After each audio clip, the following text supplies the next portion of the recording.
বিয়ের পরে মেয়েরা হাসে কিন্তু মন থেকে না কেন? এই বিষয়ে আমাদের প্রত্যেকের জ্ঞান রাখা বা জানা থাকা উচিত। এক, পরিবার ছেড়ে একা একটা অজানা পৃথিবীতে পা রাখা।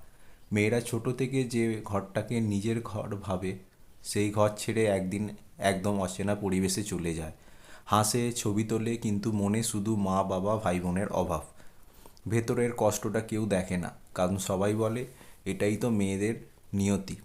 দুই, ভালোবাসার চেয়ে বেশি দায়িত্ব পড়ে যায় কাঁধে। শুরুর ভালোবাসা কিছুদিনেই থেমে যায়, তারপর রান্না, সংসার, শ্বশুরবাড়ির রীতিনীতিতে ডুবে যায় সে।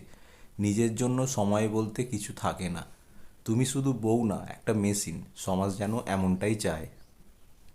কষ্ট পেলে বলা যায় না, কে বুঝবে? তিন, একটা মেয়ে যদি বলে আমি ভালো নেই, সবাই বলে অভ্যেস হয়ে যাবে, মেয়েরা এমনই থাকে। তাহলে তার চোখের জল কোথায় যাবে? সে কার কাঁধে মাথা রেখে একটু কান্না করবে? চার, নিজের স্বপ্নগুলো চাপা পড়ে যায় সংসারের ভেতর। সে হয়তো শিক্ষক হতে চেয়েছিল, কবি হতে চেয়েছিল, কিন্তু এখন সে শুধু একজন বউ।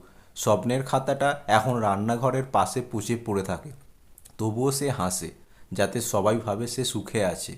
পাঁচ, ভালোবাসা হারিয়ে যায়, কেবল অভ্যাস থেকে যায়। প্রথমে ভালোবাসি শব্দটা ছিল প্রতিদিন, এখন সেটা হারিয়ে গেছে। শুধু চা বানাও, খাবার দাও, আজ দেরি করো না। ভালোবাসা যেখানে অভ্যেসে রূপ নেয়, সেখানে হাসি থাকে কিন্তু প্রাণ থাকে না। ছয়, তাকে কেউ জিজ্ঞেস করে না তুমি কেমন আছো। প্রতিদিন সে হাসে, সবার খেয়াল রাখে, কিন্তু ওর নিজের খবর কেউ রাখে না। কেউ জিজ্ঞেস করে না তোমার মনের কথাগুলো কে শুনে। এভাবেই একটা মেয়ে নিজেই নিজেকে হারিয়ে ফেলে। তার হাসির পেছনে লুকিয়ে থাকে হাজারটা না বলা কান্না। শেষ কথা, মেয়েরা শুধু বিয়ে করতে আসে না, তারা ভালোবাসতে চায়, বুঝতে চায়, পাশে পেতে চায়। তাদের হাসিটাকে সত্যিকারের করতে হলে ভালোবাসা, সম্মান আর বন্ধুত্ব দরকার।